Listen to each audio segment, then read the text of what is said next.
సభా అధ్యక్షులు పెద్దలు ఉత్తమ్ కుమార్ రెడ్డి గారు, తెలంగాణ రాష్ట్ర ముఖ్యమంత్రి మనందరి ప్రియతమ నాయకుడు రేవంత్ రెడ్డి గారు,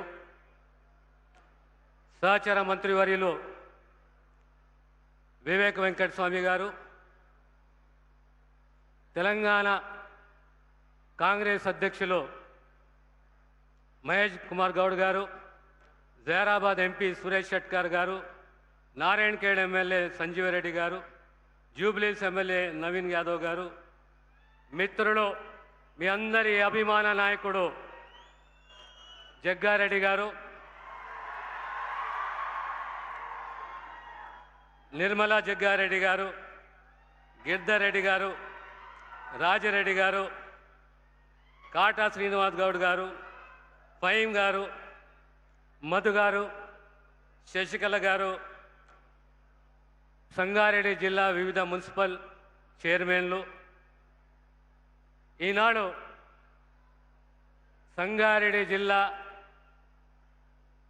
మన ముఖ్యమంత్రి గారికి బ్రహ్మరథం పట్టిన కాంగ్రెస్ అభిమానులు, కార్యకర్తలు, ప్రజలు, మీడియా మిత్రులు మీ అందరికీ కూడా స్వాతంత్ర దినోత్సవ శుభాకాంక్షలు, అభినందనలు. ప్రజాస్వామ్యము, స్వేచ్ఛ, జవాబుదారీతనము, ఓటు హక్కు ఎంత మనకు ఇస్తున్నది బాబాసాహెబ్ రచించిన రాజ్యాంగము. ఈరోజు మనము ఇంద్రమ్మ రాజ్యం అంటాము, ఇంద్రమ్మ కలలంటాము. 1980లో ఇదే మెదక్ జిల్లా ప్రజలు బ్రహ్మరథం బట్టి దేశ ప్రధానిగా మళ్ళీ తిరిగి ఇందిరాగాంధీ గారు ఎన్నుకోబడ్డారు. చిన్ననాటి ఆనాటి కళ ఏ రకంగా ఇంద్రమ్మ మన ప్రాంతాన్ని పటాన్చెరు పారిశ్రామిక ప్రాంతంగా, బీడీఎల్ ఆర్డినెన్స్ ఫ్యాక్టరీ మన సంగారెడ్డి జిల్లాకు 1970వ దశకంలో తెలంగాణ ప్రాంతంలో ప్రత్యేకంగా తెలంగాణ చరిత్ర అంటే భూపోరాటాల చరిత్ర. ఆనాడు భూమి లేని నిరుపేదలకు భూములే కానీ సుమారు 25 లక్షల ఎకరాల భూములు, పేదవానికి ఇండ్ల స్థలము, ఇండ్లు, ఇవన్నీ మనకు అందించి ఆదుకున్న మహానాయకురాలు ఇందిరాగాంధీ. మళ్ళీ ఈరోజు కాంగ్రెస్ ప్రభుత్వము రేవంత్ రెడ్డి గారి నాయకత్వంలో ఇందిరమ్మ ఇండ్లు, ఇందిరా క్రాంతి పథకము, ఇలా ఆమె స్ఫూర్తితోటి మనం అద్భుతమైన కార్యక్రమాలు చేపడుతున్నాము. దళితులకే కానీ ఆదివాసులకే కానీ ముఖ్యంగా మనం గుర్తుపెట్టుకోవాలి, 1976 సంవత్సరంలో సుగాలిస్ లంబాడాస్ని ఎస్టీ జాబితాలో చేర్చిన ఘనత ఇందిరమ్మది. ఈరోజు 40-45 సంవత్సరాలలో ఏ రకంగా ఆర్థికంగా, సామాజికంగా, విద్యాపరంగా ఈ వర్గాలు మారినాయో, పెరిగినాయో, ఎదిగినాయో ఒక్కసారి మనం ఆలోచన చేసుకుంటే కాంగ్రెస్ ఏ రకంగా అద్భుతమైన కార్యక్రమాలు చేస్తుందనేది మనకు గుర్తొస్తుంది. కాంగ్రెస్ నమ్మేది పేదవాన్ని ఆదుకోవాలి, పేదవానికి మెరుగైన ప్రమాణంతో కూడిన విద్యలు అందియాలి, పేదవాని ఆరోగ్య సంరక్షణ కాంగ్రెస్ ప్రభుత్వానిది. అదే రకంగా మహిళా సాధికారతలో మా ముఖ్యమంత్రి గారు సంపూర్ణంగా విశ్వసిస్తారు. తెలంగాణ రాష్ట్రంలో కోటి మంది మహిళలని కోటేశ్వరం చేయాలి. ఈరోజు సుమారు 60,000 కోట్ల రూపాయల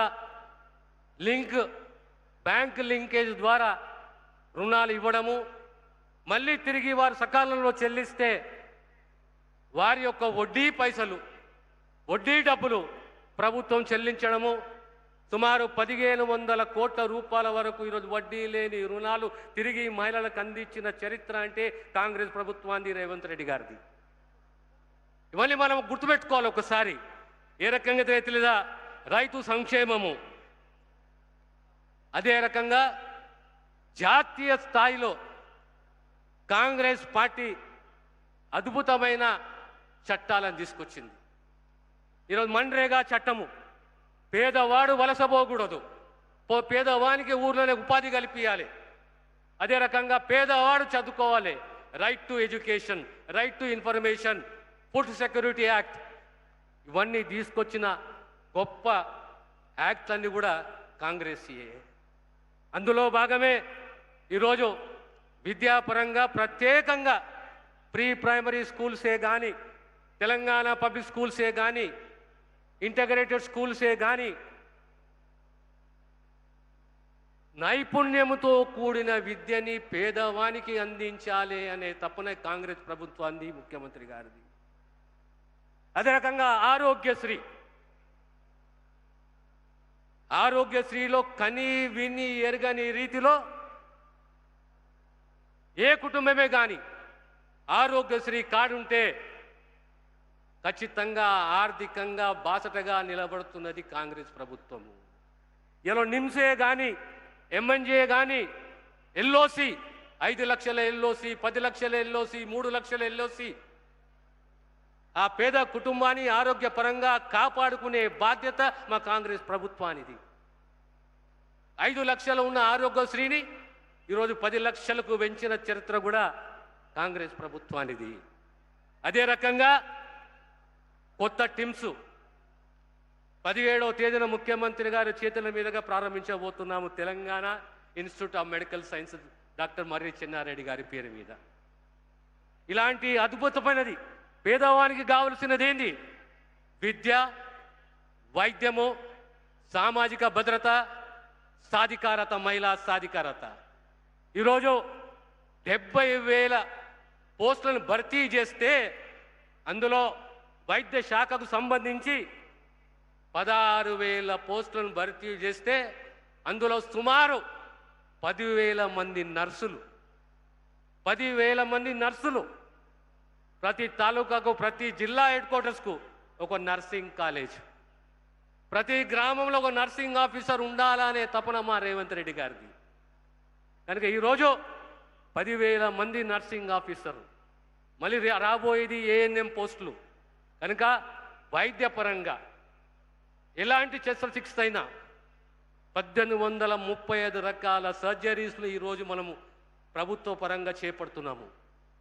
పేదవాన్ని కాపాడుకునే బాధ్యత మా ప్రభుత్వానిది. అదే రకంగా రేషన్ కార్డులు, food security act 2013 food security act, Telangana రాష్ట్రం ఏర్పడ్డది 2014లో. ఆ 9.5 సంవత్సరాల టీఆర్ఎస్ పాలనలో ఎక్కడ కూడా ఒక కొత్త రేషన్ కార్డు ఇవ్వలేదు. ఇంటికి వచ్చిన కోడలే కానీ, అల్లుడే కానీ, బిడ్డ వలసపోయినా ఎక్కడ కూడా పేరు నమోదు కాలేదు. కానీ ఈనాడు రేషన్ కార్డే కాదు, సుమారు 16 లక్షల పైచిలుకు రేషన్ కార్డులు, సుమారు 61 లక్షల మంది కొత్తగా జాబితాలో చేర్చడము, దానికి తోడు దొడ్డు బియ్యము కాదు, ప్రతి పేదవానికి 6 కేజీల సన్న బియ్యం అందించాలనే తపన, ఒక కమిట్మెంట్, ఓ నిబద్ధత మా ప్రభుత్వానికి ఉన్నది. దానికి సంబంధించే ఈరోజు స్మార్ట్ రేషన్ కార్డులు. విద్య రంగాన్ని చూసుకోండి, వైద్య రంగాన్ని చూసుకోండి, మహిళా సాధికారతను చూసుకోండి, రేషన్ కార్డ్స్ తీసుకోండి. దానికి తోడు రోడ్ల నిర్మాణాలే కానీ, పంచాయతీరాజ్ శాఖనే కానీ, ఆర్ఎండ్బి శాఖనే కానీ, ఇరిగేషనే కానీ, ఈరోజు మా ప్రాంతంలో సింగూరు కాలువ ఆనాడు 2005 2006లో రాజశేఖర రెడ్డి గారు ముఖ్యమంత్రి ఉన్నప్పుడు శంకుస్థాపన చేస్తే ఆ కాలువ ద్వారా పంటలకు నీరందించిన చరిత్ర కాంగ్రెస్ అయితే మళ్ళీ ఈరోజు కాంగ్రెస్ ప్రభుత్వం రేవంత్ రెడ్డి గారి నాయకత్వంలో 1,168 కోట్ల రూపాయలతోటి సీసీ లైనింగ్. ఈరోజు సింగూరు మరమ్మత్కు సుమారు 17 కోట్ల రూపాయలు. ఈరోజు ముఖ్యమంత్రి గారితో విజ్ఞప్తి, మా ప్రాంతము సింగూరు ప్రాంతము ఈరోజు మరమ్మతులు జరుగుతున్నాయి. హైదరాబాద్ కెంచి ఓఆర్ఆర్ కెంచి సింగూరు డ్యాము 50 కిలోమీటర్లు. ఇంత పెద్ద వాటర్ బాడీ, హైదరాబాద్కు దగ్గరున్న వాటర్ బాడీ, ఓ జలాశయము ఎక్కడా లేదు.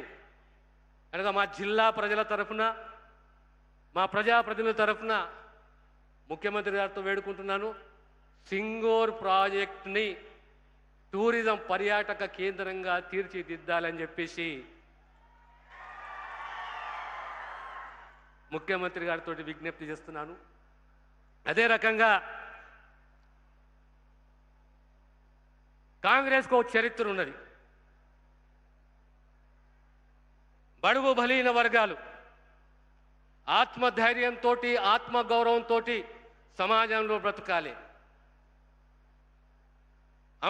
బాబాసాహెబ్ అంబేద్కర్ కలలు సాకారం కావాలంటే సమానత్వాన్ని ముందు ప్రోత్సహించాలి. దళిత వర్గాలలో, దళిత కులాలలో కూడా అత్యంత వెనుకబడ్డ జాతులు ఉన్నాయి. ఆ జాతులను గుర్తించాలి, ఆ జాతులను గౌరవించాలి, వారిని విద్యాపరంగా, ఆర్థికంగా, సామాజికంగా సమానత్వం వైపు తీసుకెళ్ళాలి అనే ఓ గొప్ప ఆలోచనతోటి ఆనాడు ముఖ్యమంత్రి గారి యొక్క నేతృత్వంలో ఎస్సీ వర్గీకరణ చేయడం జరిగింది. ఈనాడు ఇదే కాకుండా ఇండ్లు 10 సంవత్సరాల తర్వాత ఏ గ్రామానికి పోయినా ఈరోజు 5 ఇండ్లో, 10 ఇండ్లో, 20 ఇండ్లో, 30 ఇండ్లో మంజూరు అయ్యడం జరిగింది. ప్రతి నియోజకవర్గానికి 3,500 ఇండ్లు మంజూరు చేయడము ఆ పేదవాని కల సాకార దిశగా మా ప్రయత్నం ఉన్నది. ఇకపోతే మీ అందరితోటి విజ్ఞప్తి, ఏ ఆదరాభిమానమైతే కాంగ్రెస్ పార్టీ అంటే విశ్వసనీయత, విశ్వాసము, సమానత్వము, స్వేచ్ఛ. రాజకీయ ప్రస్థానంలో ఓటమి గెలుపు, గెలుపు ఓటమి సహజమే. ప్రజా తీర్పులో ప్రజలను గౌరవించాలి, కానీ ప్రాంతీయ ప్రీతి ఉండాలి, ప్రజలపైన అభిమానం ఉండాలి, తిరిగి సమాజానికి చెల్లించే ఆలోచన ఉండాలి. సంగారెడ్డి జిల్లా, మెదక్ జిల్లా, సిద్దిపేట జిల్లా రాజకీయాలు తాత్కాలికం కాదు, ప్రజా జీవితము తాత్కాలికం కాదు. ప్రజా జీవితంలో మాటిస్తే మాట నిలబెట్టుకునే సత్తా, ధైర్యం ఉండాలి. ఆ కోవకు చెందింది మా పార్టీ, మా ప్రభుత్వము. కనుక ప్రత్యేకంగా యువకులకు సంబంధించి, తెలంగాణ యువతకు సంబంధించి మీకు ఈరోజు skill university, sports university, health sciences university, మీరు నైపుణ్యంతో కూడిన విద్యను అందుకోవాలి. ఈరోజు ఏటీసీలు ఎక్కడ పోయినా మా తెలంగాణ యువకుడు బ్రతకాలి, పోటీ ప్రపంచంలో నిలదొక్కోవాలి. మా బిడ్డలు నర్సింగ్ ఆఫీసర్లు కావాలి, రేపు జర్మనీ, జపాను, ఇంగ్లాండు, ఆస్ట్రేలియా పోవాలి, ఎదగాలే వాళ్ళు.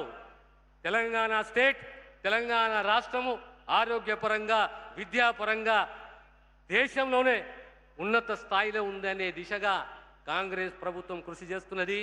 మీరందరూ ఇంత గొప్పగా ఈరోజు ఆ అభిమానంతో, విశ్వసనీయతతోటి స్వాగతం, మన నాయకులకి స్వాగతం పలికినందుకు మీకు మరొక్కసారి హృదయపూర్వకంగా ధన్యవాదాలు తెలియజేస్తూ, ప్రత్యేకంగా నా మిత్రుడు జగ్గారెడ్డి